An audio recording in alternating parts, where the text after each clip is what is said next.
Ikaw ba'y nag-iisa? Walang kaibigan, walang kasama.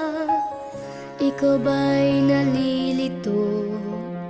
Pag-iisip mo'y nagugulo sa buhay ng tao, sa takbo ng buhay mo.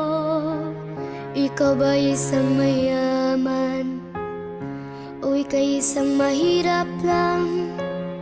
Sino sa inyong dalawa ang mas nahihirapan? Masdan mo ang mga bata, masdan mo ang mga bata.